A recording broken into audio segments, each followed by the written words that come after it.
कानून ज़रूर है, एंटी डिफेक्शन लॉ है और उसके तहत 2/3 लोगों को अगर दूसरी पार्टी में मर्ज होना है तो ही वो 2/3 होने के बाद में ही वो मर्ज हो सकते हैं दूसरी पार्टी में।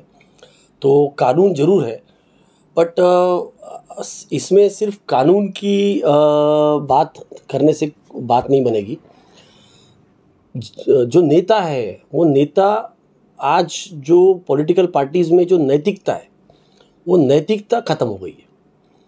जो हमारे अंदर जो नैतिकता होना चाहिए एक सोशल वर्कर के अंदर, कि हम एक पार्टी से जुड़े हैं, वो पार्टी से क्यों जुड़े, हमारी कोई आइडियोलॉजी होगी, वो आइडियोलॉजी के तहत हम उस पार्टी से हम जुड़े हैं।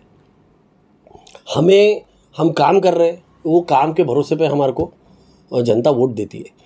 पॉलिटिकल पार्टी का सिंबल भी उसमें बहुत बड़ा ये रहता, मेजर होता। नहीं तो हर कोई इंडिपेंडेंट जीत के आ गया होता। आज इंडिपेंडेंट कोई लड़ता क्यों नहीं है? क्योंकि उसको मालूम है जब तक पार्टी नेशनल पार्टी उसके साथ में नहीं है तब तक जीत के आना बहुत मुश्किल है। इसलिए इंडिपेंडेंट एमएलएस की बहुत जो है वो संख्या कम होती है। और ये इंडिपेंडेंट एमएलएस भी जो चुन के आते हैं वो किसी न किसी पॉलिटिकल पार्टी के होते हैं। उनको पार्टी टिकट नहीं देती, या उनका जो काम होता है, पार्टी का काम होता है, उनका काम होता है वो काम के भरोसे पे जनता फिर उनको इंडिपेंडेंट करके चुन के देती है। तो आज सबसे बड़ी तकलीफ ये हो गई है कि ये नैतिकता भूल गए लोग, और पैसा और थ्रेट, ये दो चीज़ें इसमें आ गई। एक तो ईडी जैसे सेंट्रल गवर्नमेंट की एजेंसियां, उनका दबाव, जिस तरीके से एक के बाद में एक जो विपक्ष के नेता है उनको जिस तरीके से टारगेट किया जा रहा है, उनके ऊपर जो दबाव डाला जा रहा है, और फिर लालच,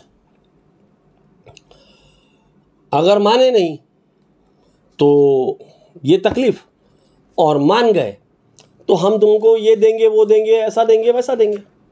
तो ये सब चीज़ें, ये बहुत बड़ी एक तरीके से दुधारी काम कर रही है। और आपने ऑपरेशन लोटस के बारे में सुना ही है, क्या हो रहा है, क्या हुआ है अब तक के, कितनी जगह पे हुआ है। आप चाहो तो मैं आपको गिना दूं कि कितने कितने जगह पे ऑपरेशन लोटस ने अपना काम करने की कोशिश किया है, और कहीं कहीं वहाँ वो सक्सेसफुल भी हो गए। महाराष्ट्र में तो पिछले 2.5 साल से कंटिन्यूस अटेम्प्ट किया जा रहा है, क्योंकि महाराष्ट्र सबसे प्रगतिशील राष्ट्र है, देश है, स्टेट है। तो हमारे स्टेट का जो रेवेन्यू है वो जो डायरेक्ट टैक्सेस होते हैं उसमें हम 38.3% कंट्रीब्यूट करते हैं।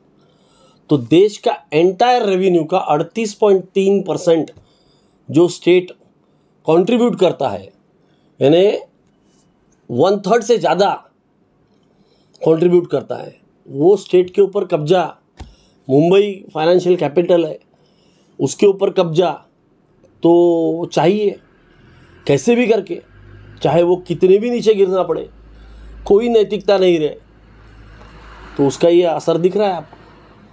यही मुख्य बात है कि कैसे भी करके महाराष्ट्र को, मुंबई को अपने कब्जे में लेना है, चाहे उसके लिए ईडी का इस्तेमाल करना पड़े, चाहे उसके लिए सेंट्रल गवर्नमेंट की जो भी एजेंसीज लगे, इनकम टैक्स लगे, सीबीआई लगे, या इलेक्शन कमीशन का मिसयूज़ करना पड़े, तो कर रहे हैं। ये महाराष्ट्र की राजनीति में हिंदुत्व को आड़ बनाया जा रहा है कि हम हिंदुत्व की खातिर बाल ठाकरे साहब के फॉलोअर हैं हम, जिन्होंने हिंदुत्व को महाराष्ट्र में बढ़ावा दिया। उसी के भरोसे पे शिवसेना वजूद में आई, शिवसेना आगे बढ़ी। लेकिन जो उद्धव ठाकरे है वो हिंदुत्व को छोड़ के कांग्रेस जैसी नरम पार्टी के साथ में आगे बढ़ रहे हैं। देखिए, जहाँ तक मैं समझता हूँ, हिंदुत्व और हिंदू धर्म ये दो अलग अलग चीज़ें मुझे लगती है। हिंदुत्व कौन सा, कैसा हिंदुत्व? आज जो बीजेपी फॉलो कर रही है वो हिंदुत्व है क्या? इस हिंदुत्व में दलितों का स्थान है, दलितों को जगह है।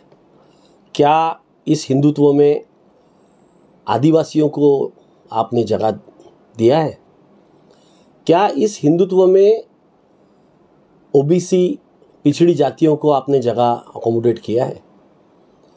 ये कौन सा हिंदुत्व, कैसा हिंदुत्व है? ये हिंदुत्व तो मुझे वही लगता है जो इतने सालों से जो वर्ण व्यवस्था से हम पीड़ित हैं, जो इस देश को अलग अलग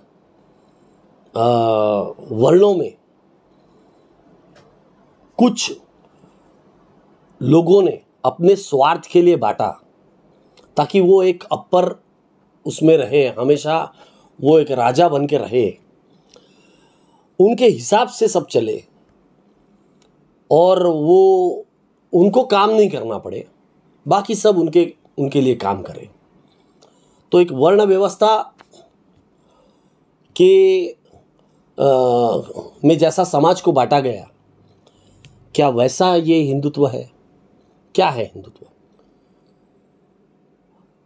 अगर हिंदुत्व में इन सब लोगों को जगह है, जैसा मैंने बताया आपको बोला, आदिवासी है, दलित है, पिछड़ा है, ओबीसी है, तो फिर आप ओबीसी की जनगणना को क्यों इतने साल से अपोज करते आ रहे हो? क्यों जो आदिवासियों के ऊपर, जो दलितों के ऊपर इतने सालों से जो उनको समाज में बराबरी नहीं मिली, उनके लिए जो आरक्षण दिया गया, उसको ख़त्म करने के पीछे क्यों पड़े हो? क्या उनके हित के लिए आप क्या कर रहे हो? क्यों आदिवासियों को विकास के नाम पे विस्थापित किया जा रहा है? क्या विकास सिर्फ शहरों का विकास है?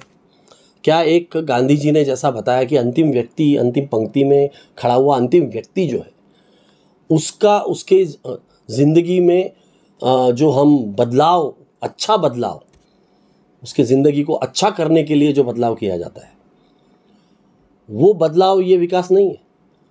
क्या यही रास्ते और बड़ी बड़ी बिल्डिंग और शहरीकरण ये विकास है? तो ये हमें समझना पड़ेगा कि what is the definition of Hindutva. अगर से हिंदुत्व वजह नहीं है इन एमएलओ, इन विधायकों की बगावत करने का, तो वजह क्या है फिर? साफ साफ वजह नज़र आती है, दिखती है आपको, दिखता है कि किस तरीके से ईडी ने अपना काम किया है, किस तरीके से एक थ्रेट लोगों में, एक भय का वातावरण फैलाया गया है कि आप हमारे साथ में आ जाओ, नहीं तो आपके साथ में ऐसा ऐसा किया जाएगा। और उसमें फिर लालच का आलम यह है कि यहाँ से इंडिपेंडेंट्स भी गुवाहाटी जा रहे हैं। उनका क्या काम है? अब्दुल सत्तार जैसे लोग भी कोई, इसमें कोई धर्म नहीं है। जब जहाँ बात आ जाती है ये सब चीज़ों में, कोई धर्म जात कोई नहीं है। अगर ये धर्म और जात इतना ज़्यादा रिलेवेंट होता इन नैतिकता छोड़े हुए पॉलिटिशियंस के लिए, तो अभी रूलिंग पार्टी में कई आदिवासी नेता है, कई एससी एसटी नेता है। कौन आवाज उठा रहा है? सब रबर स्टैंप के जैसा बोला जाता वैसा पार्टी पे काम कर रहे हैं। कौन आवाज उठा रहा है? कई जो नेता है वो हमारे किसान नेता है। किसने आवाज उठाया? ये किसानों के जो 3 बिल बनाए, गलत बिल बनाए थे, काले कानून बनाए थे उसके ऊपर। तो ये इसका धर्म से कोई लेना देना नहीं है, इसका धर्म से कोई लेना देना नहीं है। अभी कितनी बड़ी बात है कि हमारा देश की जो रूलिंग पार्टी है, नेशनल पार्टी है, उसका आज जो मैं समझ सकता हूं कि मुझे करेक्ट इन्फॉर्मेशन है, एक भी एमएलए और एक भी एमपी नहीं है मुस्लिम कम्युनिटी का। एक हाथ होगा तो होगा।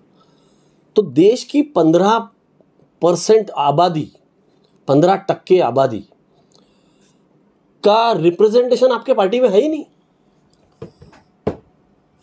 क्यों नहीं है? और क्या ये हिंदुत्व कहां लेके जाएगा हमको? What do you mean by Hindutva? और हिंदुत्व का क्या अल्टीमेट गोल, कि आप क्या करना चाहते हो? कि 15% आबादी को बाहर निकाल देना चाहते हो देश से? ये क्लियर कराया जाए। वैसा तो हिंदू राष्ट्र में तो बहुत सारे अलग अलग देश भी आते हैं, तो वो तो बोलते हैं कि भाई हम ये देश के ऊपर कब्जा कर लेंगे। फिर कैसे करोगे? फिर ये इनके फॉरेन पॉलिसीज और उनके हाथ में कैसे चल रही है? आपको तो उनके ऊपर कब्जा करना है।